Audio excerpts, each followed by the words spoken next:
Alors, bonjour à tous. Bienvenue à l'église protestante évangélique de Mérignac. Je rappelle qu'on passe en YouTube. Alors, rassurez-vous, il n'y a que le devant qui est filmé. On va donc commencer ce culte ensemble. Aujourd'hui, on va parcourir un thème pendant la louange, un peu particulier pour la louange, c'est le péché. Donc, j'avais eu ça à cœur il y a quelques temps. J'hésitais parce que je me disais, bon, pour la louange, c'est un peu particulier. Et puis, c'est Nathanaël qui m'a challengée. Il m'a envoyé un chant en début de semaine. Et il m'a dit, j'aime bien ce chant, si on pouvait le prendre et tout ça. Donc, je dis, oui, ça rentre dans les chants préférés, ce que nous avait partagé Emmanuel. Bon, je ne pense pas qu'on le prendra peut-être pas ce dimanche, mais on va le noter pour les prochaines fois.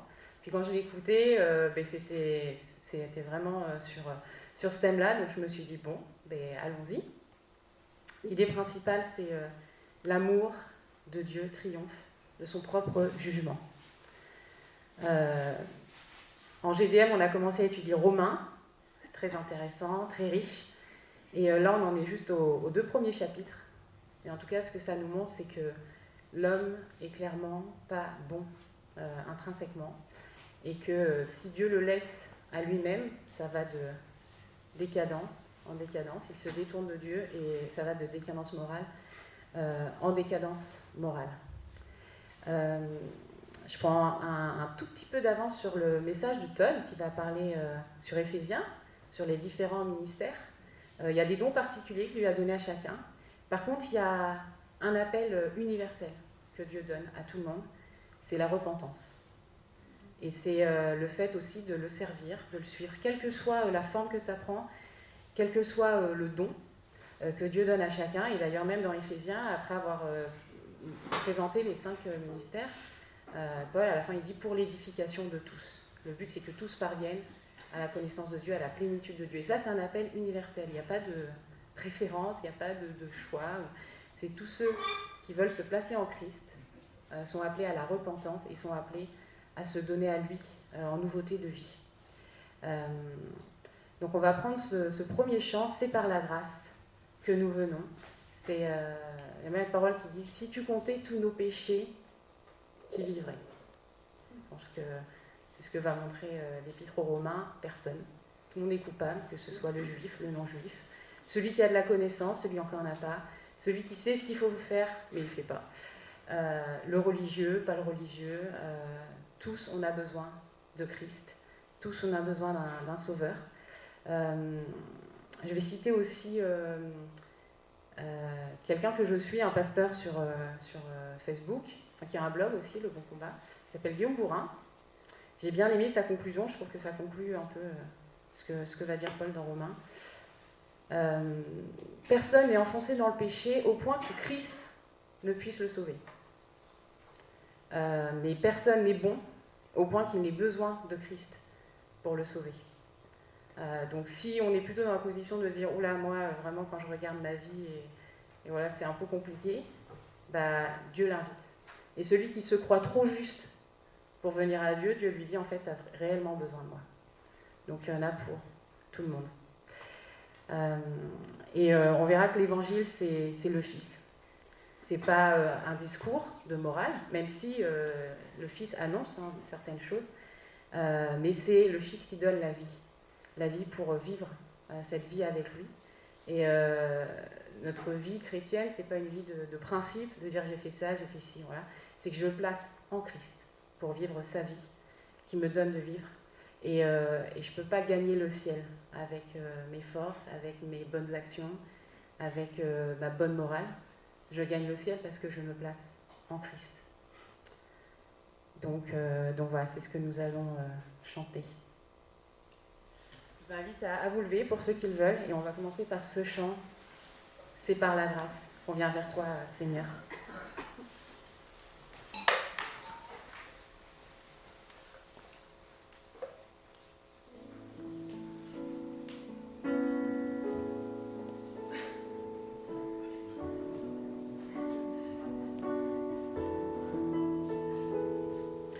C'est par la grâce que nous venons, nous présentons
Si tu comptais tous nos péchés, qui vivrait?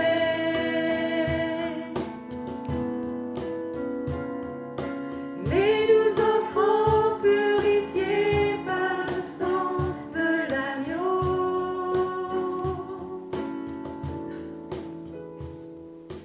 C'est par la grâce que nous venons nous présenter devant toi, non par nos forces ou nos efforts, mais par le sang de l'agneau. Tu nous appelles auprès de toi, Seigneur, nous voici. Tu nous attires auprès de toi, par ta grâce nous voici. Par grâce nous voici. Si tu comptais. Si tu comptais tous nos péchés, qui vivrait?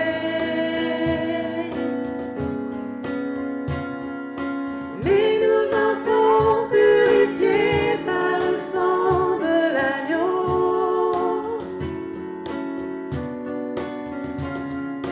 Si tu comptais tous nos péchés, qui vivrait?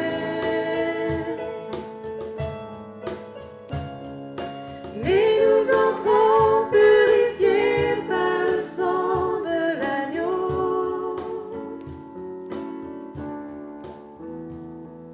C'est par la grâce que nous venons nous présenter devant toi, non par nos forces ou nos efforts, mais par le sang de l'agneau. Tu nous appelles auprès de toi, Seigneur, nous voici. Tu nous attires auprès de toi, par ta grâce nous voici. Par grâce nous voici. Par grâce nous voici.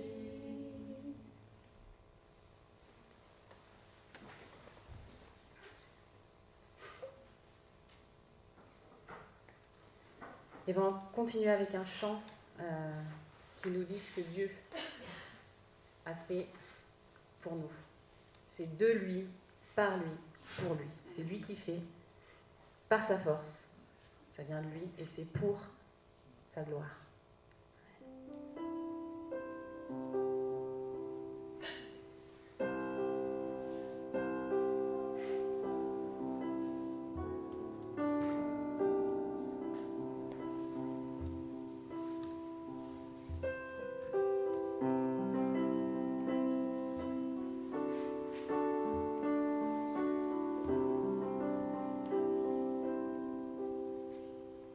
Né dans le péché, enclin au mal, nous étions condamnés, mais Dieu a pris sur lui le poids de nos fautes. Nous sommes revêtus de sa justice.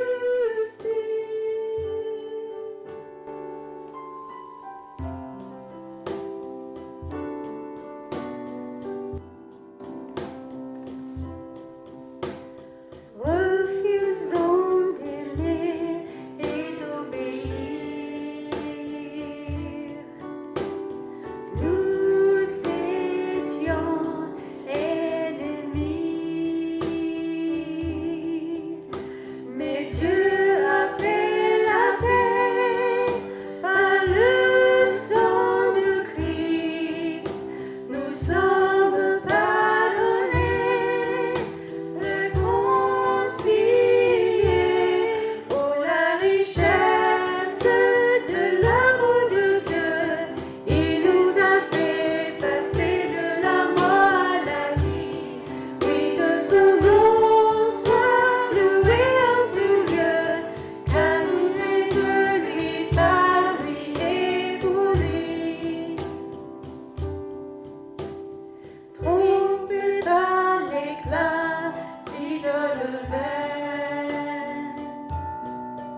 nous étions orphelins.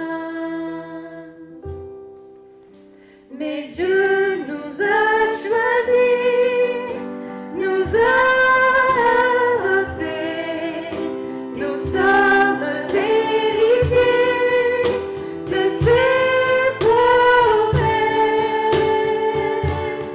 Oh, la richesse de l'amour de Dieu, il nous a fait passer de la mort à la vie. Oui, que son nom soit loué en tout lieu, car tout est de lui, par lui et pour lui. Oh, la richesse de l'amour de Dieu, il nous a fait passer de la mort à la vie. Oui, que son nom soit loué en tout lieu, car tout est de lui, par lui et pour lui. À lui la gloire pour toujours. À lui la gloire pour toujours. C'est de lui, par lui, à lui la gloire pour toujours. Son nom soit loué, à lui la gloire pour toujours. C'est de lui, par lui, à lui la gloire pour toujours. À lui la gloire pour toujours. À lui la gloire, à lui la gloire pour toujours. À lui la gloire pour toujours.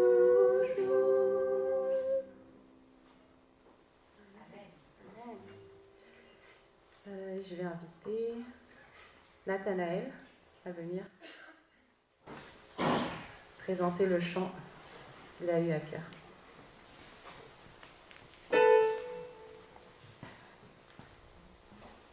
Bon, je vais éviter de prendre le micro.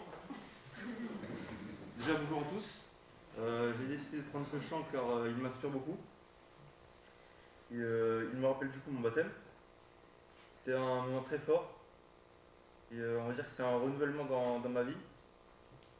Et j'ai décidé de choisir du coup le verset Jean 3,16 qui va avec du coup ce thème. C'est car Dieu a tant aimé le monde qu'il a donné son Fils unique afin que quiconque croit en lui et ne périsse point. Amen.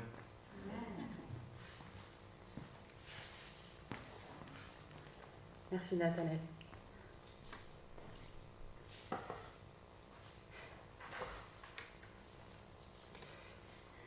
Afin que quiconque croit en lui ne périsse pas. Ça, c'est la promesse pour ceux qui se trouvent en Jésus.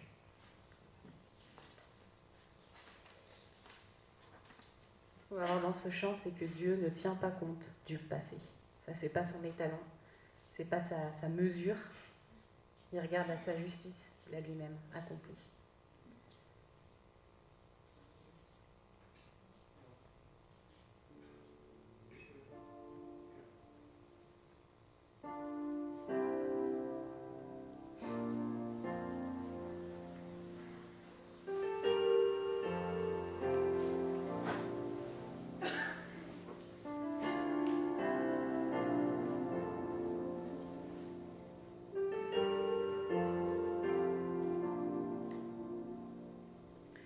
Me voici, je viens vers toi. D'un cœur sincère, je me prosterne. Brisé par ma vie passée, Saint-Esprit, viens restaurer.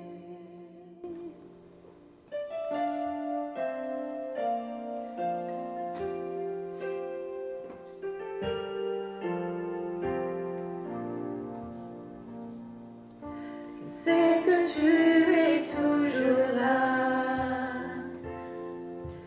quand je tombe par moments.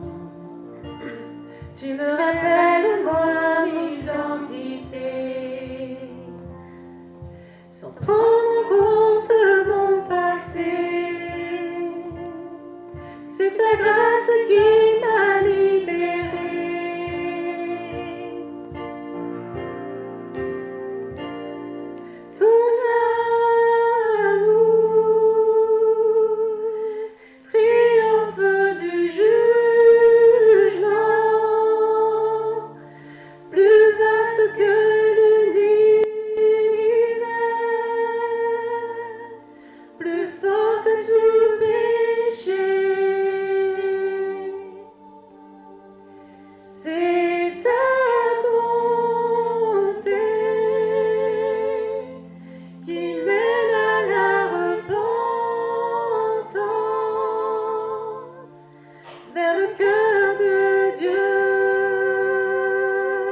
On me dit qu'il n'y a aucun espoir pour le salut de l'âme perdue. Mais mon Dieu dit à l'enfant prodigue, bien-aimé, tu es le bienvenu.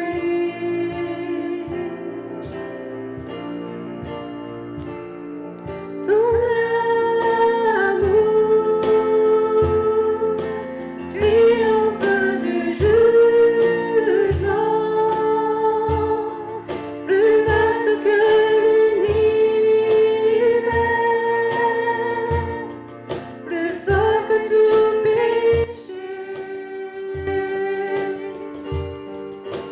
C'est ta bonté qui mène à la repentance vers le cœur de Dieu. Ton cœur, ô Dieu, mon seul désir. Entre tes mains j'abandonne tout ce que j'appelle bien. Oh, ne permets à personne, Seigneur, d'en reprendre rien. Oh, entre tes mains j'abandonne tout ce que j'appelle bien. On ne permet à personne, Seigneur, d'en reprendre rien.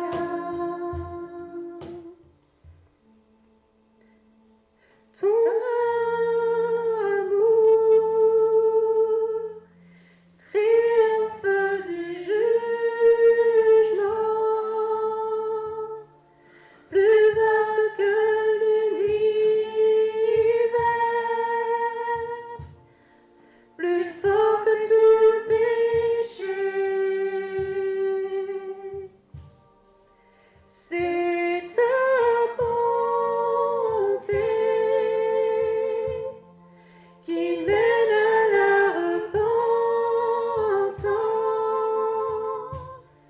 vers le cœur de Dieu.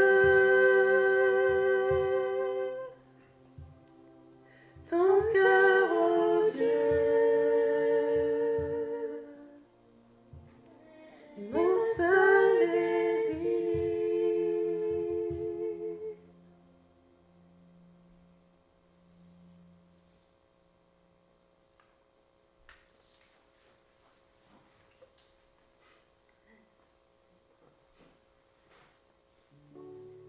On va reprendre un chant qu'a appris Emmanuel la semaine dernière. Là, ce sera exactement le même rythme, mais une nouvelle création. Nous sommes une nouvelle création en Jésus.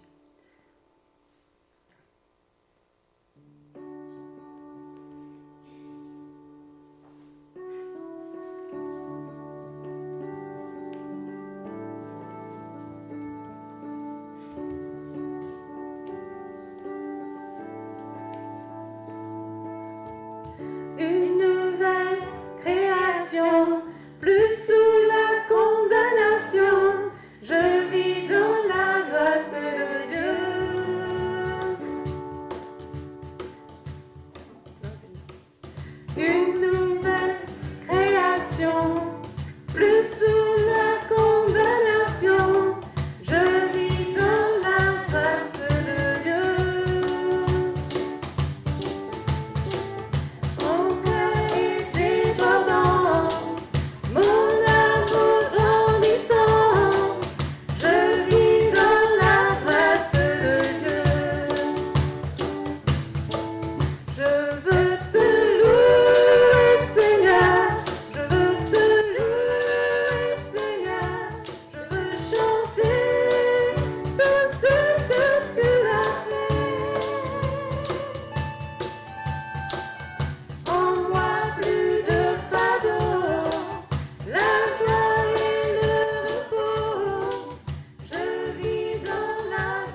J'avais oublié que j'avais mis ça.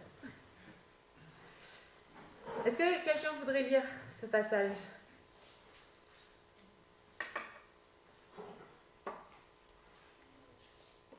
Et dans tout cela, nous sommes bien plus que vainqueurs par celui qui nous a aimés. Oui, j'en ai l'absolue certitude. Ni la mort, ni la vie, ni les anges, ni les dominations, ni le présent, ni l'avenir, ni les puissances, ni ce qui est en haut, ni ce qui est en bas, ni aucune autre créature. Rien ne pourra nous arracher à l'amour que Dieu nous a témoigné en Jésus-Christ notre Seigneur. Amen. Merci, Maître. Rien ne peut nous séparer de son amour. Nous sommes plus que vainqueurs. Amen. Et c'est le chant qu'on va prendre. Veux-tu briser du péché le pouvoir? La force est en Christ. La force est en Christ. Nulle part ailleurs. Elle est en lui pour vivre avec lui, selon lui, pour lui. Amen.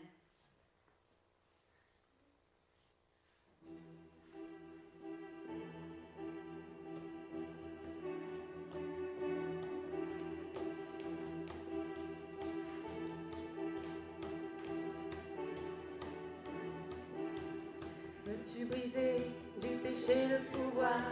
La force est en Christ, la force est en Christ.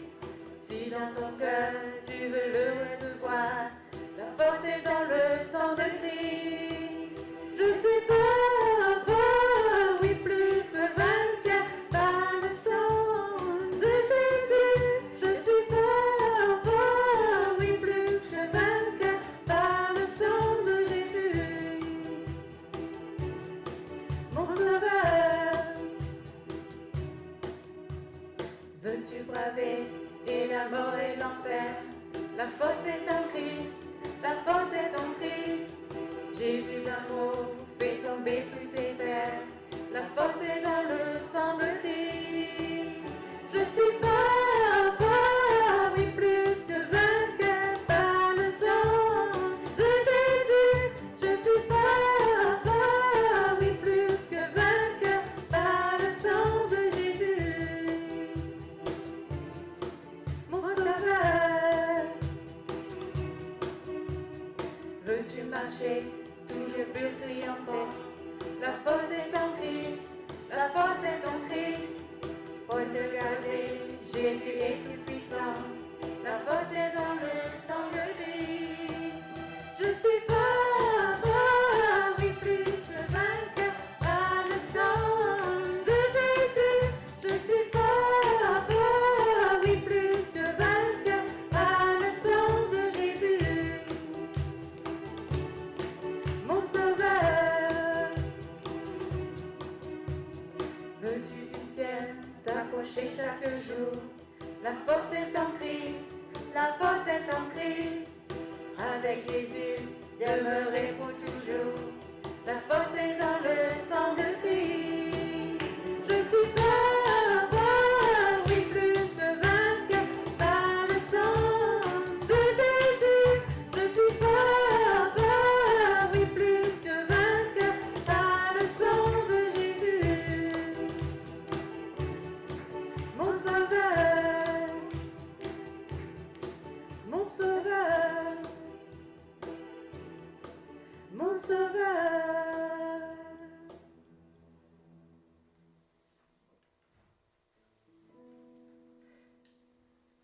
Et un chant qu'on va prendre après, on aura un moment de prière silencieuse.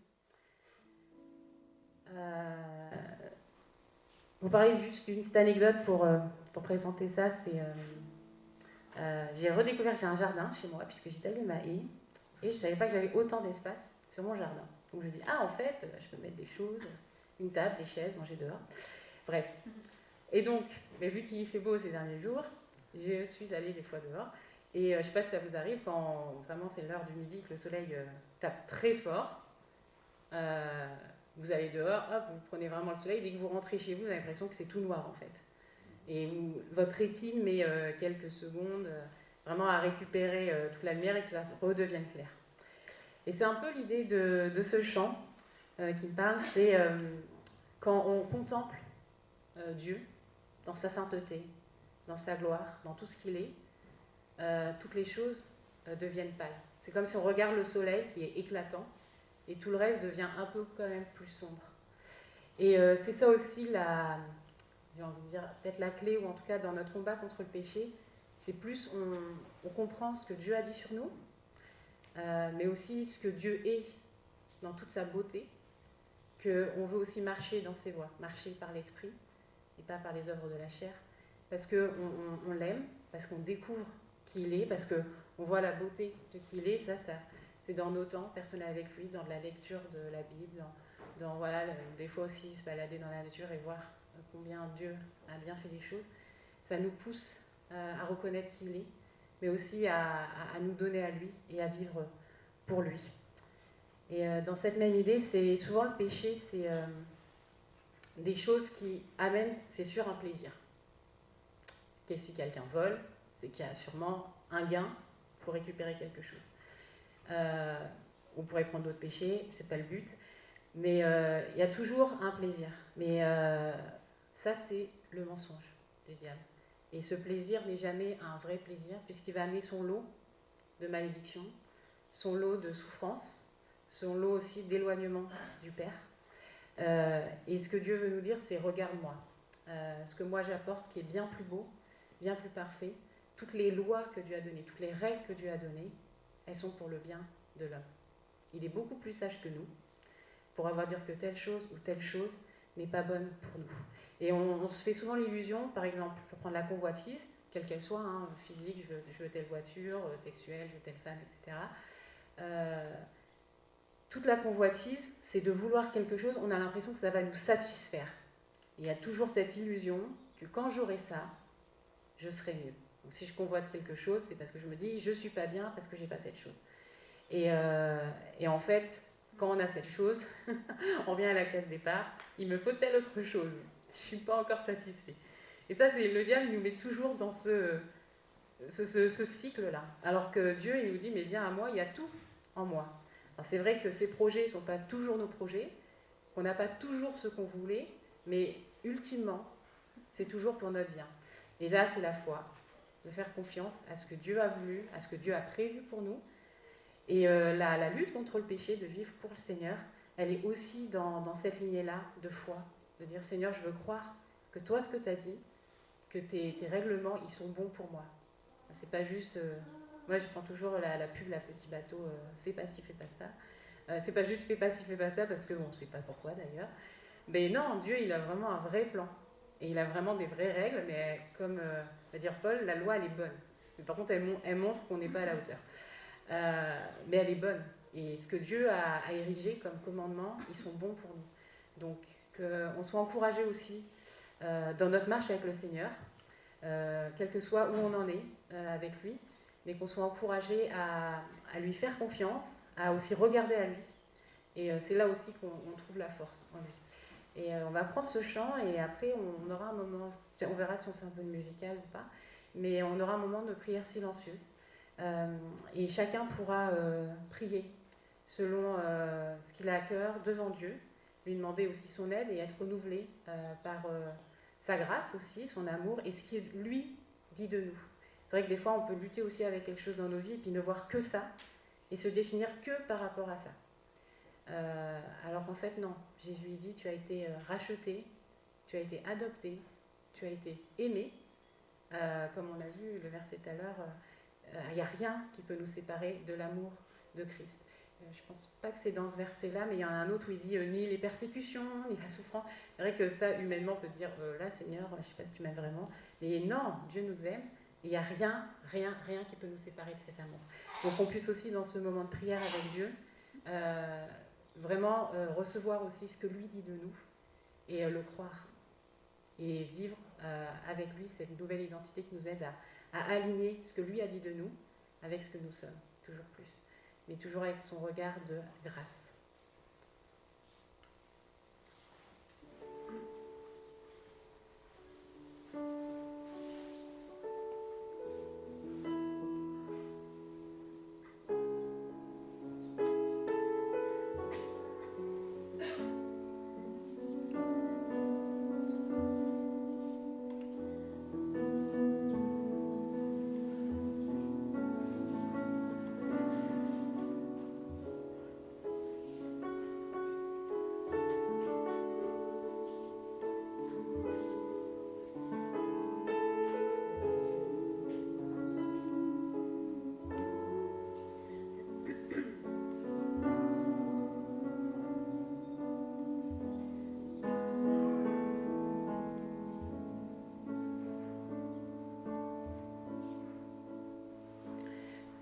je regarde ta sainteté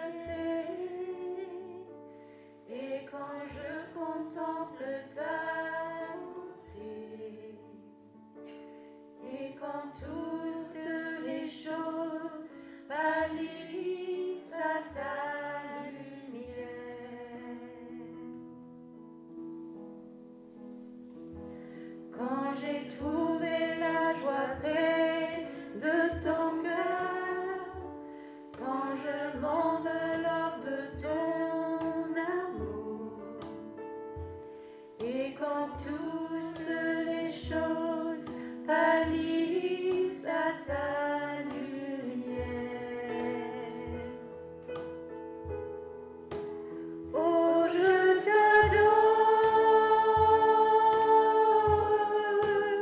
oui, je t'adore.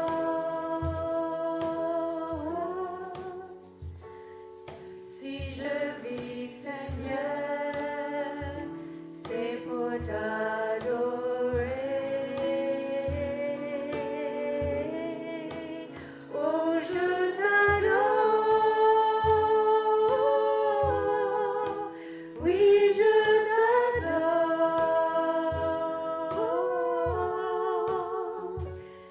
Si je vis, Seigneur, c'est pour t'adorer.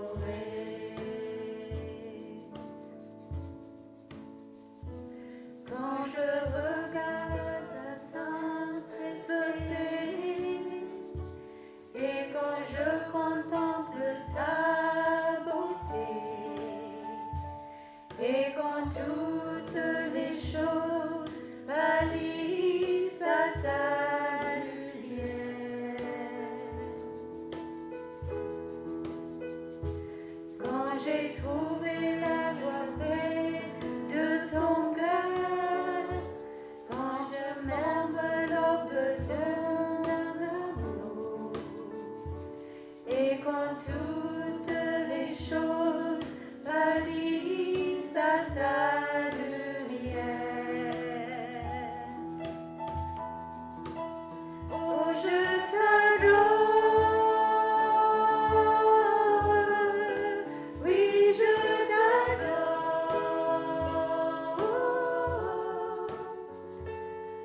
Si je vis, Seigneur, c'est pour t'adorer. Oh, je t'adore, oui, je t'adore. Si je vis, Seigneur, c'est pour t'adorer.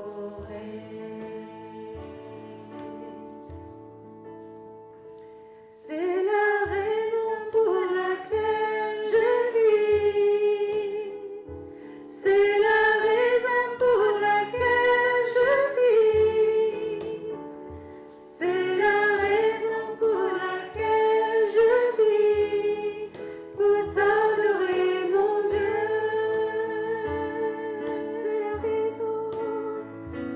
C'est la raison pour laquelle je vis. C'est la raison pour laquelle je vis. C'est la raison pour laquelle je vis. Pour t'adorer, mon Dieu. Oui, c'est la raison. C'est la raison pour laquelle je vis. C'est la raison pour laquelle je vis. C'est la raison pour laquelle je vis. Pour t'adorer, mon Dieu. Oh, je t'adore, oui, je t'adore. Si je vis, Seigneur, c'est pour t'adorer. Oh, je t'adore.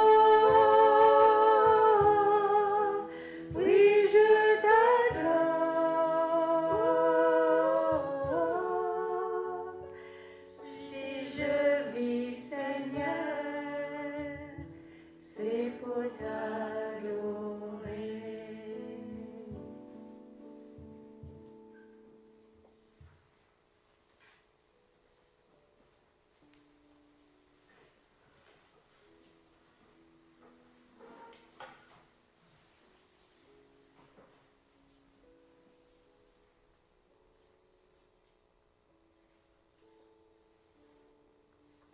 Merci Seigneur Jésus.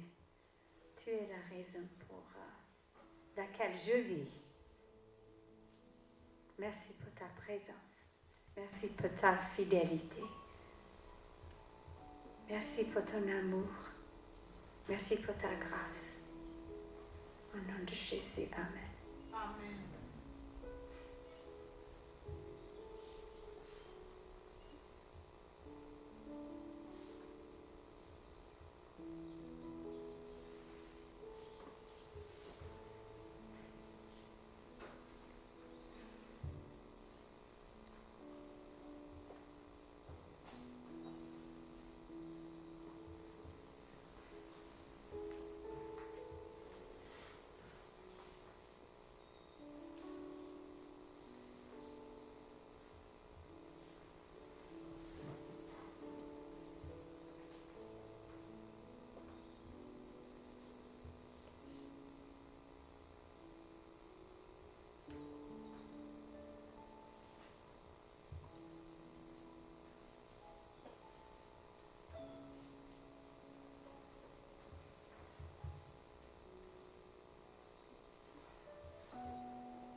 Alors, on va prendre un dernier chant. Je vous invite à vous lever.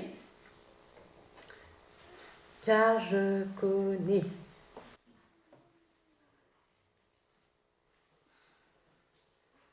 Dieu a des bons projets. S'il était resté sur son jugement, il n'aurait pas envoyé son fils ne serait pas mort, et nous ne serions pas là. Donc si on est là, c'est qu'il avait des bons projets pour nous.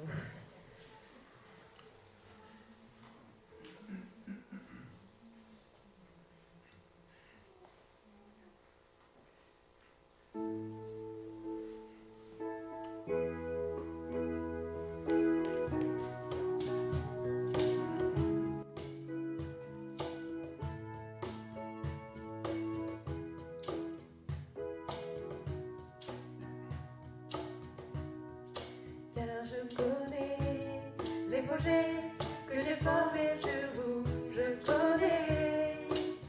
Je connais, car je connais les projets que j'ai formés sur vous. Je connais, projets de paix, non de malheur. Projet de paix,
les enfants. Il y a des enfants aujourd'hui? Oui.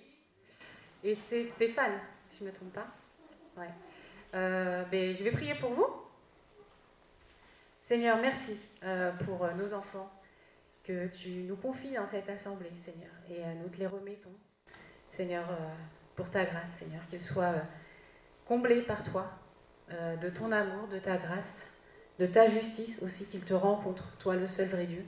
Et un moment personnel avec toi, une rencontre personnelle, de savoir que tu es leur Dieu, que tu es leur sauveur, que tu es leur ami aussi, Seigneur, et qu'ils peuvent compter sur toi jour après jour. Merci pour Stéphane, qui va passer ce moment avec eux, qui va les enseigner, qui va aussi leur donner de l'attention. Seigneur, je te prie aussi pour lui, que tu le bénisses dans cette lourde tâche, et qu'ensemble, Seigneur, ils soient bénis dans ta présence, Père. Dans le nom de Jésus. Amen. Voilà. Et on va voir le message en virtuel, mais pas moins parlant. Donc voilà, Todd des États-Unis a enregistré un message sur Éphésiens. Donc bonne écoute. Bonjour, chers frères et sœurs. Nous serons encore dans la lettre aux Éphésiens aujourd'hui. Un thème majeur que nous avons vu dans la lettre aux Éphésiens est le thème de la plénitude de Christ. La mission que Dieu a confiée à son Église est de remplir la terre de la plénitude de Christ. Lorsque cela se produira, l'objectif ultime du plan rédempteur de Dieu sera réalisé. Ce plan est énoncé en Éphésiens chapitre 1, verset 10.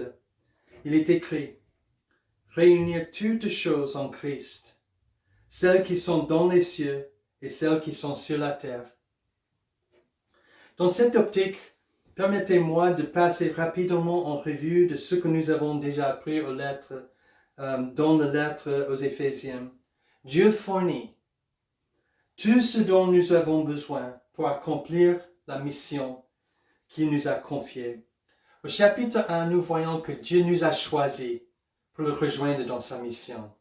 Personnalisez cette vérité. En fait, Dieu m'a choisi. Il m'a choisi pour cette heure. Avant la création du monde, il m'a vu tel que je suis, avec mes faiblesses, avec mes forces, et il dit, je te choisis. Il veut que je fasse partie de son équipe. Donc chacun de nous, chacun a une raison d'être dans son Église. Au chapitre 2, nous avons vu que Dieu nous a préparés à le rejoindre dans sa mission. Encore, si on personnalise cette vérité, l'œuvre qu'il a préparée pour moi dans le cadre de sa mission m'est propre. Personne d'autre ne peut le faire à ma place. Dieu m'a spécialement conçu pour servir dans son grand plan de rédemption. Donc, chacun a un rôle à jouer. Au chapitre 3, nous voyons que Dieu nous a comblés pour le rejoindre dans sa mission. Nous avons toutes les ressources dont nous aurons besoin pour accomplir cette mission. Si Jésus habite dans nos cœurs, et si nous sommes enracinés et fondés dans son amour, nous ne manquerons rien pour le rejoindre dans sa mission. Donc, chacun est vraiment capable. Ce matin, nous allons regarder encore un autre principe important au chapitre 4. Dieu nous a organisés pour le rejoindre dans sa mission. Écoutons ce que Paul écrit au verset 7 à 16 au chapitre 4. Donc, si vous avez vos Bibles, vous pouvez regarder avec moi dans ce chapitre 4 à partir du verset 7. Il est écrit « Cependant, à chacun de nous la grâce a été donnée, à la mesure du don de Christ.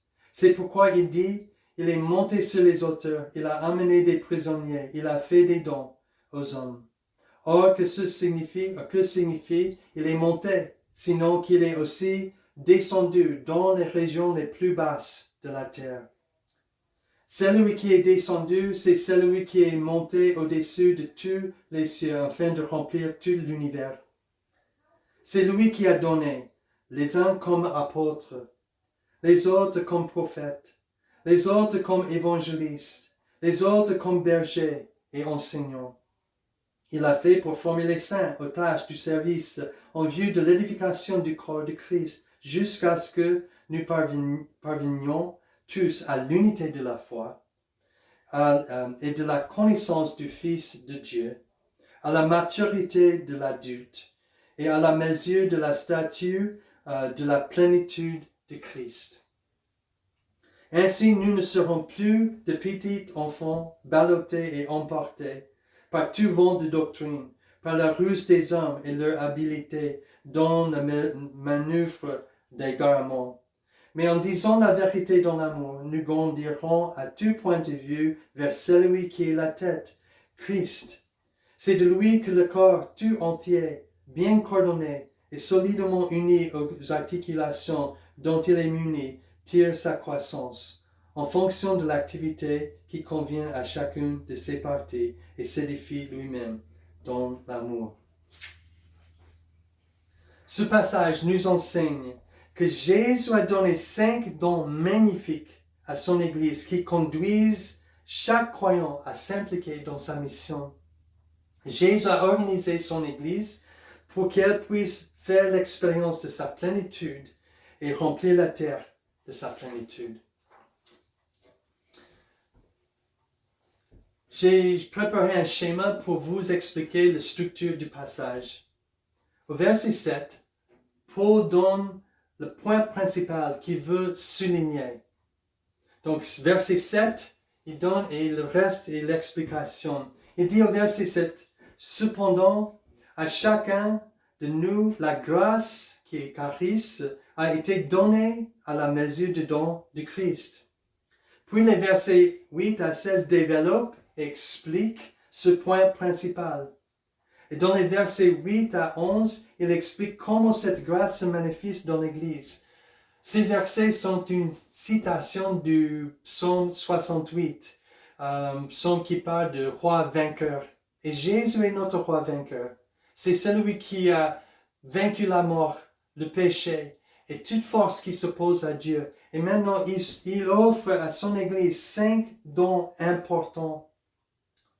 Il donne les dons d'apôtres, les prophètes, évangélistes, bergers, enseignants. Quand cette grâce touche l'Église, nous voyons ces charismes qui sont développés, ces dons qui sont donnés. Et puis dans les versets 12 à 16, Paul explique pourquoi Christ donne ces dons à l'Église. C'est pour l'unité dans l'Église, pour grandir dans la connaissance de Jésus-Christ, pour développer la maturité de l'Église, pour la bonne santé de l'Église. En fait, c'est pour expérimenter la plénitude de Christ. Ce qui est intéressant, au verset 10, nous voyons qu'il dit ceci, celui qui est descendu, c'est celui qui est monté au-dessus dans tous les cieux, afin de remplir tout l'univers. Ça, c'est le verbe pleroma. Et au verset 13 maintenant, il dit, à la mesure de la stature de la plénitude de Christ, le pleroma. Et ça, c'est le thème dont j'ai dit au début de ce message, qui est important dans cette lettre, expérimenter la plénitude de Dieu, la plénitude de Christ. Donc, il a donné ses dons pour que l'Église puisse expérimenter cette plénitude de Jésus-Christ. Ce passage me fait penser à la lumière qui passe à travers un prisme et s'y réfracte en des belles couleurs. Et quand cette grâce vient dans l'Église, il est refracté dans les belles couleurs de ses dons, apôtres, prophètes, évangélistes, bergers, enseignants, pour l'édification du corps de Christ. Au verset 11, nous voyons que Jésus donne ces 5 magnifiques dons à l'Église. Paul enseigne que ces dons sont 5 manières fondamentales dont nous nous servons les uns les autres dans le corps de Christ. Notons encore le verset 12. Il l'a fait pour former les saints aux tâches du service en vue de l'édification du corps de Christ. On pourrait dire que ce sont des modes de service. C'est donc modes de service. 3 choses à noter. Paul ne parle pas des rôles de leadership dans l'Église ici. Ce n'est pas la question qu'il adresse, aborde. Ça, c'est une question à part. Il parle ici de la manière dont chacun d'entre nous est spirituellement doté par le Christ pour servir. Ce n'est pas une question de leadership, c'est une question de l'édification mutuelle dans le corps de Christ. Ces dons aussi ne sont pas réservés aux pasteurs, aux responsables de l'Église. Ils ne sont pas réservés aux hommes. Ils ne sont pas même réservés aux adultes. Le verset 7 indique clairement qu'ils sont destinés à tous les membres du corps de Christ pour l'édification mutuelle. Et cette pensée est renforcée par ce qui est dit au verset 16. Je le lis. C'est de lui que le corps tout entier, bien coordonné, solidement uni grâce aux articulations dont il est muni, tire sa croissance en fonction de l'activité qui convient à chacune de ses parties et s'édifie lui-même dans l'amour. Ces dons doivent être exercés dans l'amour et l'humilité. C'est pourquoi cette discussion des dons est précédée par les versets 1 à 6 dans ce chapitre, la première partie que nous n'avons pas lue.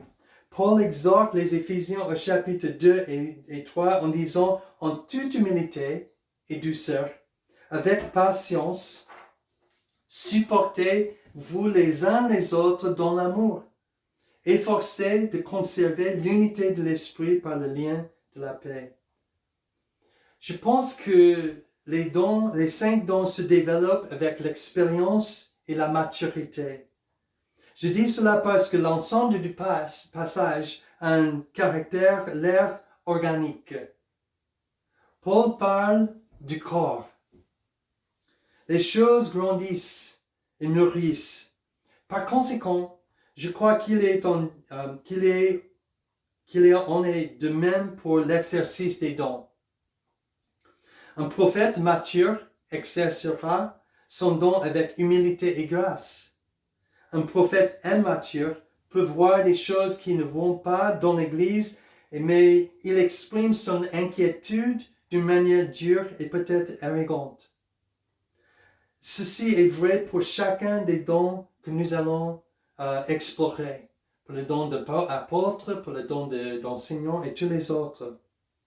Donc il faut que ces dons, ces modes de service soient exercés dans l'humilité et dans l'amour. Alors, quels sont ces dons pour servir?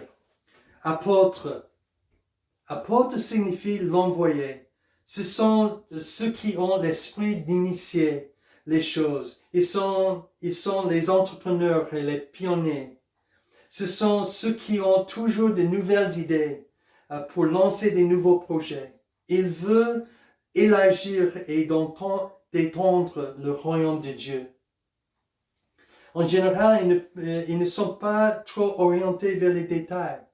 Ils sont les visionnaires. Ce sont ceux qui prennent des risques. Ils ne sont pas satisfaits du statu quo. Les prophètes, ce sont ceux qui nous maintiennent fidèles à notre vision et à nos valeurs. Ils sont les gardiens de l'alliance. Ils posent des questions difficiles et critiques, ils critiquent les comportements, les pensées qui pourraient nous égarer. Ils défendent la justice. Ils se battent pour ce qui est juste. Ils sont les champions des opprimés. Les évangélistes parmi nous, ce sont ceux qui ont la passion d'aller vers ceux qui sont perdus. Ce sont ceux qui invitent, incluent, recrutent les autres. Ils sont toujours à la recherche des moyens pour proclamer la bonne nouvelle. Ils sont à l'aise d'être avec des non-croyants et de se lier d'amitié avec eux. Les bergers, ce sont ceux qui veillent et prennent soin des autres. Ils sont à l'écoute des besoins des autres. Ils favorisent le sens de la communauté et de la fraternité. Ils sont les miséricordieux d'entre nous. Ils privilègent la relation à la tâche. Donc, ils sont là pour soigner les âmes. Et finalement, le 5e don, enseignant. Ce sont ceux qui ont la capacité d'expliquer et d'organiser. Ils sont plus orientés vers les détails. Ils voient comment toutes les pièces vont ensemble. Ils ont l'esprit d'un chercheur. Ils savent comment mettre la vérité en pratique. Ils comprennent les systèmes et les processus. En fait, Jésus est l'incarnation des 5 dons. Tous les 5 dons ont été parfaitement manifestés dans sa vie. Jésus est l'apôtre exemplaire. Le Père a envoyé Jésus pour que toutes les choses dans les cieux et sur la terre soient unies en lui. Jésus est venu pour proclamer et inaugurer le royaume de Dieu. Jésus est le prophète exemplaire. Jésus est l'expression parfaite de la volonté de Dieu. Il vit dans la soumission à son Père et il nous appelle à mener une vie sainte et obéissante. Il est le vrai juge des vivants et des morts. Aussi, Jésus est l'évangéliste exemplaire.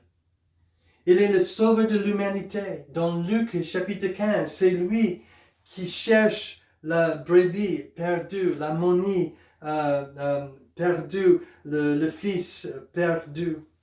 En Luc chapitre 19, verset 10, Jésus dit qu'il est venu chercher et sauver les perdus. Il est le pêcheur d'âmes et il appelle ses disciples à le suivre dans cette voie. Il est l'évangéliste par excellence. Jésus est aussi le berger exemplaire. Jésus dit explicitement dans Jean chapitre 10, verset 11, qu'il est le bon berger. Il connaît toutes ses brebis par leur nom. Il les écoute. Il les protège. Il prend soin d'elles et il pourvoit à tous leurs besoins. La meilleure expression de son rôle de berger se trouve dans l'Ancien Testament, dans le psaume 23. Et aussi, Jésus est l'enseignant exemplaire. Jésus est la parole de Dieu. Dans la Bible, Jésus est appelé Rabbi et maître à de nombreuses reprises. Tout au long des évangiles, nous le trouvons en train d'enseigner. Après son sermon sur la montagne, il est écrit que les foules étaient profondément impressionnées par son enseignement. Il est lui-même le chemin et il nous montre à quoi ressemble un style de vie fondé sur la vérité. Puisque l'Église est le corps de Christ, il est logique que les 5 dons se manifestent dans l'Église. C'est ainsi que sa plénitude se reflète à travers nous. Je trouve ça magnifique. Jésus, tous ses dons étaient déjà en Jésus. Et maintenant, il veut manifester sa présence, sa plénitude en nous, et il nous donne ces 5 dons aussi.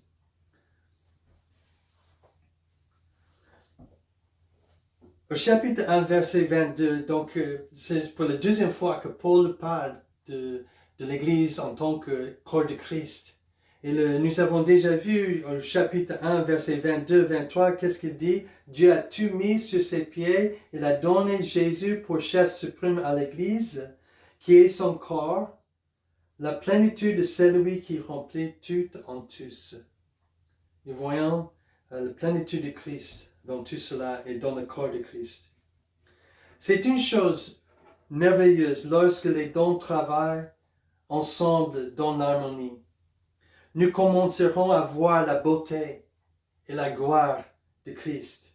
Nous verrons le fruit dont Paul parle au verset 12 et 16. Nous grandirons en unité, nous grandirons dans la connaissance de Christ, en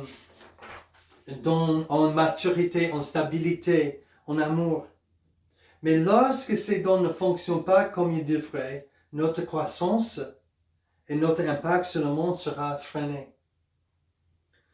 Dans notre corps physique, nous avons des systèmes différents, les systèmes nerveux, les systèmes circulatoires, les systèmes digestifs, les systèmes reproductifs, ainsi que d'autres systèmes pour que le corps fonctionne bien. Si l'un de ces systèmes ne marche pas bien, ne fonctionne pas correctement dans mon corps, je ne me sens pas bien. S'il y a deux systèmes dans mon corps qui ne fonctionnent pas correctement, je vais voir le médecin. Mais s'il y a trois systèmes dans mon corps qui ne fonctionnent correctement pas, maintenant c'est encore une autre chose et je dois aller à l'hôpital, à l'urgence. Et si c'est quatre systèmes dans mon cœur qui ne marchent pas, qui ne fonctionnent pas bien, voilà, maintenant j'ai des graves problèmes. Et si c'est 5, c'est bien, mais maintenant je suis mort. C'est comme ça. En fait, les 5 dons nous donnent une bonne métrique pour mesurer la santé et le progrès de l'Église. Ils peuvent nous aider à déterminer, en fait, nos priorités. Il me semble qu'il y a un déséquilibre dans l'Église occidentale.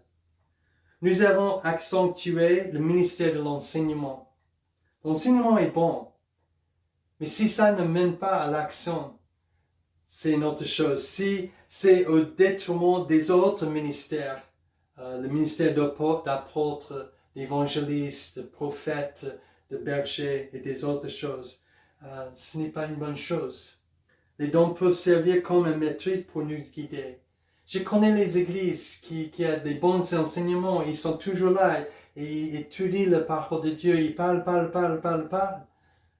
mais ils ne font rien. Ils parlent et ils étudient, c'est bon d'être saint, mais ça ne transforme pas la vie.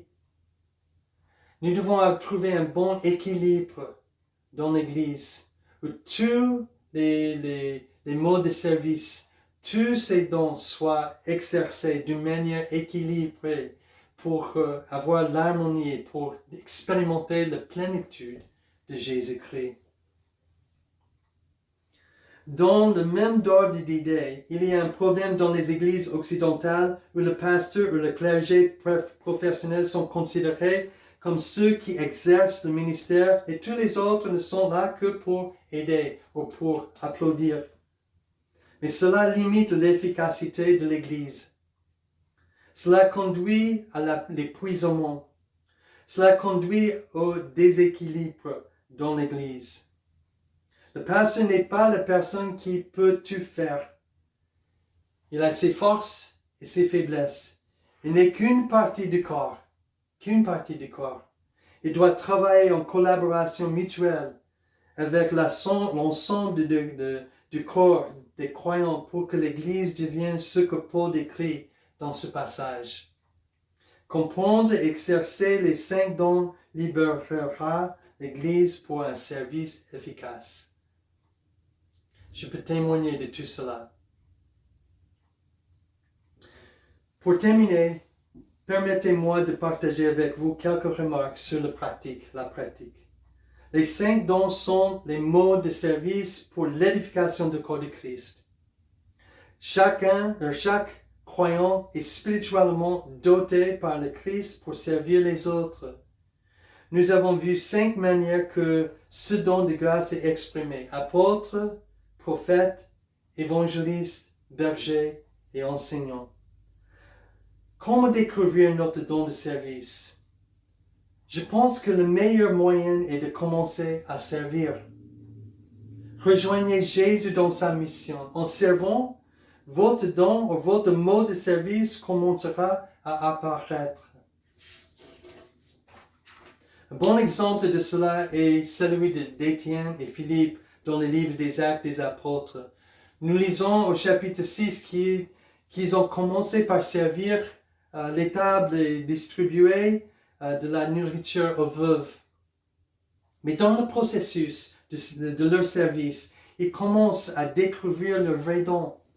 Dans les Actes, chapitre 7, nous voyons qu'Étienne avait le don d'enseigner. Et dans les Actes 8, chapitre 8, nous voyons que Philippe a le don d'évangéliser. C'est aussi quelque chose que nous découvrons en communauté avec les autres. Un bon endroit pour commencer est un petit groupe comme le GDM, ou le groupe de maison. Là, vous pouvez expérimenter avec les différentes manières de servir dans un environnement où vous pouvez être encouragé et corrigé par les autres frères et sœurs qui vous aiment. Lorsque vous êtes ensemble dans le GDM, parlez de qui sont ceux qui ont des nouvelles idées ou des nouveaux projets, ou veulent lancer des nouveaux projets entre vous. Peut-être c'est l'apôtre. Qui sont ceux qui aiment expliquer ou organiser? Peut-être c'est un enseignant. Qui sont ceux qui prient pour les amis et qui ne connaissent pas Christ ou qui partagent avec eux? C'est l'esprit d'évangéliste. Qui sont ceux qui s'inquiètent pour les autres membres du groupe et qui cherchent des moyens pour les aider? C'est l'esprit de berger. Qui sont ceux qui se préoccupent de ce qui est droit et juste et que les choses soient en bon ordre? C'est l'esprit de prophète. Commencez à découvrir ensemble et encouragez-vous mutuellement à servir dans ces manières. C'est quelque chose que vous pouvez explorer ensemble. Alors, que nous utilisons les 5 dons du service, quand nous utilisons ces 5 dons de service, il est important de se rappeler que chacun verra les choses du point de vue de son don. Ainsi, les enseignants, ils disent que, en fait, dans l'Église, nous avons besoin de plus d'enseignement. Les apôtres voudront lancer des nouveaux projets. Les évangélistes diront que nous avons besoin de faire plus dans l'évangélisation. Les prophètes voudront que les choses soient corrigées et mises en ordre. Les bergers verront les besoins du corps et voudront se concentrer sur les soins des âmes. Ce qu'il faut, c'est s'écouter les uns les autres et travailler ensemble pour le bien commun.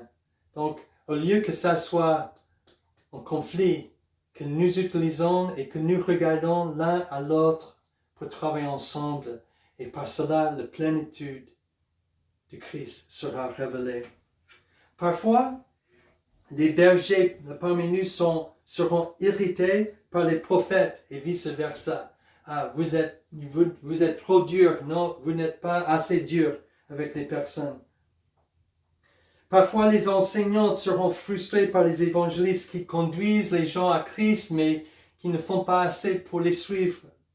Ou un peu frustrés avec les apôtres qui lancent les nouveaux projets, mais qui ne s'occupent pas des détails. Cela peut être frustrant, mais une fois encore, si nous apprenons à nous écouter les uns les autres avec humilité et servir ensemble, le résultat sera la plénitude de Christ et ça sera expérimenté entre nous et ça va nous aider de remplir le paysage de Bordeaux avec la plénitude de Christ. Les 5 dons que Jésus offre à son Église sont des dons de grâce. Ils sont donnés pour nous unir et non pour nous diviser. Ils sont donnés pour construire le corps de Christ et non pour le démolir. Souvent, les discussions des dons ont eu l'effet inverse de ce que Jésus a voulu. Ce passage que je prêche pourrait être interprété de différentes manières. Donc, je vous soumets ce message en toute humilité. Il se peut que je n'ai pas tout compris, mais je nous encourage à chercher Christ ensemble pour comprendre et pour mettre en pratique ce qu'il a pour nous. pour embrasser ces dons qu'il nous a donnés, pour chercher et comprendre le mode de service qu'il m'a conçu à utiliser. Paul commence ce chapitre au verset 2 en disant « En toute humilité et douceur, avec patience, supportez-vous les uns les autres dans l'amour. Efforcez-vous de conserver l'unité de l'esprit par le lien de la paix. » Et Paul termine cette discussion des dons au verset 16 par l'exhortation à amour. Il encadre bien cette discussion. Le Seigneur Jésus, il nous a organisés d'une manière magnifique pour le rejoindre dans sa mission. Que chacun de ces dons soit manifesté, exercé avec l'amour et la paix. Prions le Seigneur. Seigneur Jésus, merci pour ce que tu fais pour nous. Sois avec ton Église. Aide-nous à découvrir les dons que tu nous as donnés, mais pas seulement de les découvrir, mais de servir avec, pour le bien de ton Église, de le corps de Christ. Je prie en ton nom. Amen.